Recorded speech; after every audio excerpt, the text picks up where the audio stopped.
안녕하십니까. 알고파TV의 김성기입니다. 오늘은 콜럼부스의 대항해 이후에 스페인의 세계 경영에 대해서 알아보도록 하겠습니다. 여러분들 아시는 것처럼 콜럼부스는 1492년 스페인 이사벨라 여왕의 지원을 받아서 인도 탐사 항해를 출발하였습니다. 그래서 신대륙을 발견하고 1493년 초에 다시 돌아오게 됩니다. 그래서 이러한 항해의 공적을 인정받아서 1494년 포르투갈과 스페인은 서경 47도 인근을 중심으로 스페인과 포르투갈이 세계를 양분하는 토르데시아스 조약을 맺게 됩니다. 그리고 이 조약에 따라서 세계는 두 나라에 양분되어서 경영이 이루어지게 됩니다. 스페인은 콜럼부스의 연속된 4회의 항해를 거치고 1502년에 아메리고 베스푸치가 이 신대륙은 인도가 아니고 아메리카 대륙이라는 것을 알게 됩니다. 그리고 1513년에는 스페인의 육상 탐험가 발보아라는 사람이 파나마 서쪽에서 바다를 발견하게 됩니다. 당시에는 이것을 다소 작은 규모의 바다라고 생각을 했지만 이 신대륙 너머에는 또 새로운 바다가 펼쳐진다는 것을 알게 되었습니다. 그래서 스페인은 1519년에 세계 일주 항해를 위해서 5척의 배와 250명의 인원을 이끌고 마젤란이 세계 일주 탐사에 나서게 됩니다. 마젤란은 남미의 먼 곳을 지나 태평양을 여행하면서 1521년 필리핀에 도착하게 됩니다. 그러나 그곳에서 필리핀 원주민과 전투를 하다가 마젤란은 사망을 하고 마젤란의 와였던 엘카노가 나머지 잔류 병력을 이끌고 1522년에 스페인에 돌아옴으로써 세계 일주 항해를 마치게 됩니다. 이로써 당시에 주장되던 지구 구형설이 입증이 되고 출발지에서 한쪽 방향으로 항해를 하게 되면 나중에 다시 한쪽 방향으로 돌아온다는 것을 확인함으로써 지구가 구형이라고 하는 사실을 입증하게 됩니다. 그러나 마지막 항해에서 돌아온 사람은 배 한 척에 18명의 승무원들이었습니다. 그만큼 세계 일주 항해가 굉장히 가혹하고 어려운 그런 조건의 항해였다는 것을 입증해 줍니다. 이 항해의 성과를 인정받아서 스페인과 포르투갈은 다시 동경 142도를 중심으로 그 동쪽은 스페인이 그리고 그 서쪽은 포르투갈이 차지하는 것으로 협약을 맺게 됩니다. 그렇게 해서 스페인은 동경 142도에서 서경 47도 인근까지의 지역을 차지하게 됩니다. 즉 스페인은 브라질을 제외한 아메리카 지역을 통치할 수 있는 그런 권리를 획득하게 됩니다. 1521년에는 스페인의 에르난 코르테스 장군이 500명의 군대를 이끌고 멕시코의 아스텍 제국을 침략하여 이 제국을 멸망시키게 됩니다.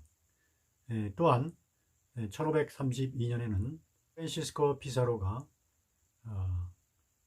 중남미 잉카 제국을 침략하여 잉카 제국을 무너뜨리게 됩니다. 이들 제국들은 당시에 청동기 문화 수준이었기 때문에 칼과 창으로 무장하였기 때문에 총과 대포를 무장한 수백 명의 스페인 군대를 몇만 명의 병력으로도 이길 수가 없었고 결국 스페인에 복속이 되었습니다.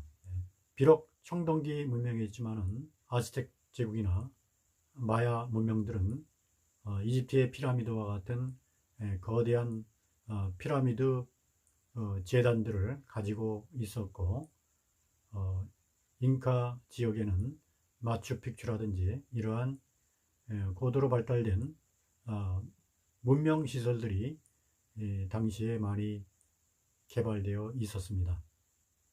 그런데 이들 지역들은 스페인 군대의 침입을 받아서 멸망을 당하고 난 다음에 스페인 군대가 들여온 천연두라든지 장티푸스라든지 이런 유럽병 전염병에 전염이 되어서 100년 후에 인구가 격감하게 됩니다. 이것은 주로 유럽이라든지 이런 지역에서는 가축들과 인간이 공존하기 때문에 가축의 많은 바이러스들이 인간의 몸에 들어와도 이것을 이겨낼 수 있는 그러한 힘이 사람들의 몸에 있었지만은 이들 남미 지역에는 낙타의 일종인 라마라고 하는 가축 외에는 다른 가축들이 일체 없었기 때문에 이들은 이러한 전염병에 대한 면역력이 전혀 없었습니다. 그래서 결국 이들은 100년 후에 이러한 전염병에 의해서 인구가 10분의 1로 격감하게 됩니다. 그래서 나중에 스페인이 이 은광을 개발한다든지 설탕 플랜테이션을 할 때는 노동력이 부족해서 결국 서아프리카에 흑인 노예를 받아들여서 이러한 사업들을 하게 되는 계기가 됩니다. 스페인은 이들 제국들을 멸망시키고 난 다음에 이들 제국에 엔코미엔다라고 하는 식민체제를 수립합니다. 즉 원주민들의 토지와 노동력을 이용해서 농사를 짓고 광산을 개발하고 이렇게 해서 산업을 일으키면서 이들 지역을 착취하고 그리고 왕이나 교황으로부터 이들 지역 주민들에 대한 교육과 포교에 대한 사명을 갖게 되었습니다. 그래서 이러한 식민 지배 체제를 통해서 아메리카 지역은 스페인의 식민 체제 하에 놓이게 되었습니다. 또한 스페인은 이런 엔코미엔다 체제를 통해서 나오는 광산물이라든지 농산물을 유럽이나 기타 지역으로 무역을 하는 그런 무역을 경영하게 되었습니다. 특히 1545년 볼리비아의 포토시 은광산이 발견이 되고 이듬해 1546년에 멕시코의 사카테카스에서 다량의 은광산을 발견하게 됩니다. 그래서 이 지역에서 은광을 개발해서 이것을 멕시코의 서해안에 있는 아카풀코 항으로 모으고 이것을 1년에 한 번씩 갈레온 선박을 이용해서 필리핀의 마닐라까지 운송하는 갈레온 무역을 시작하게 됩니다. 그렇게 해서 마닐라에 도착한 은을 가지고 중국의 비단이나 도자기 그리고 동남아시아의 후치 등을 무역해서 다시금 남미 지역이나 스페인 지역으로 운송하는 그러한 무역 사업에 종사하게 됩니다. 이것을 통해서 스페인은 막대한 부를 창출하게 됩니다. 그 당시에 1565년부터 1815년까지 포토시 은광산이라든지 이러한 광산들을 통해서 스페인이 생산한 은은 당시 전세계 생산량의 85%를 차지하였고 금은 71%를 차지하게 됨으로써 스페인은 광산 개발과 무역을 통해서 엄청난 부를 획득하게 됩니다. 또한 콜럼버스가 1493년 2차 항해 때 사탕수수를 재배하여 이 지역에서 사탕수수가 잘 된다는 것을 확인을 했습니다. 그래서 나중에는 사탕수수 플랜테이션에 착수하게 됩니다. 그래서 많은 양의 사탕수수 수확을 통해서 이것을 유럽으로 수송을 해서 많은 부를 축적하게 됩니다. 당시에 사탕수수의 값은 거의 은값과 비슷했기 때문에 부의 원천이 되었습니다. 마침 네덜란드와 영국에서 일고 있는 차 수요와 맞물려서 사탕수수 수요가 엄청나게 늘어났기 때문에 이러한 플랜테이션이 남미에 많이 퍼지게 되었고, 북미 지역에서는 면화라든지 다른 농산물 플랜테이션도 많이 성하게 되었습니다. 또한 스페인이 경영하던 중남미 지역 등에는 감자나 옥수수 등 많은 농산물 자원들이 풍부했기 때문에 상대적으로 이러한 농산물 자원들이 부족했던 유럽 쪽으로 많은 농산물 자원들이 이동하게 됩니다. 그래서 특히 감자와 옥수수는 유럽으로 전래가 되어서 유럽의 당시의 식량 산업을 개편하고 기근이나 이런 때 구황식물로서 유럽 사람들의 식량난 해소에 많은 도움을 주게 됩니다. 그래서 스페인은 엔코미엔다 체제를 통해서 농산물과 광산물 이러한 것들을 많이 생산해서 세계 무역을 지배함으로써 세계 최고의 국가라는 위상을 가지게 되었습니다. 그래서 스페인의 이러한 지배 체제에는 아까 말씀드린 대로 노동력이 절대적으로 부족을 했기 때문에 유럽 사람들이 유럽의 총기나 면직물 등 서아프리카로 가서 노예와 바꾸어서 교육을 하고 이 노예들을 남미로 데려와서 사탕수수 플랜테이션이나 은광산 등에 넘기는 노예 무역을 하고 남미에서 생산되는 생산물 유럽으로 수송하는 이러한 삼각 무역이 대서양에서 이루어지게 됩니다.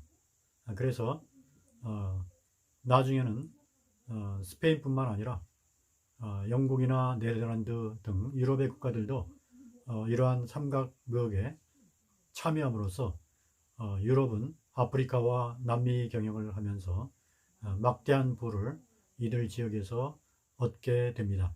그래서 스페인은 엔코미엔다 체제를 통해서 농산물과 광산물 이러한 것들을 많이 생산해서 세계 무역을 지배함으로써 세계 최고의 국가라는 위상을 가지게 되었습니다.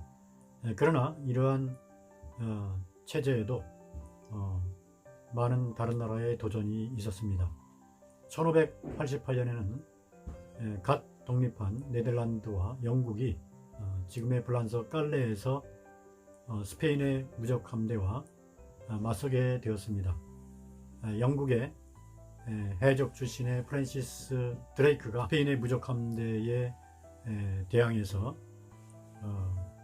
해전을 펼치고 마침 서북쪽에서 불어온 태풍에 의해서 스페인 함대가 상당히 어려움을 많이 당하고 결국 깔레 전투에서 패전을 하게 됩니다. 그래서 이러한 스페인의 경영체제가 영국과 네덜란드의 도전을 받게 되기 시작하게 됩니다. 18세기 말 미국이 신대륙 북쪽에서 독립하고 유럽에서 프랑스 혁명이 일어나고 뒤이어 나폴레옹이 집권하게 되자 나폴레옹과 스페인은 또다시 함대를 구성해서 자신들의 무역에 도전하는 영국과 해전을 벌이게 됩니다. 즉 영국의 넬슨 제독과 트라팔가르 해전을 벌이게 됩니다. 당시 스페인 나폴레옹 함대는 33척이었고 넬슨의 영국 함대는 27척으로 구성되어 서로 해전을 벌였습니다.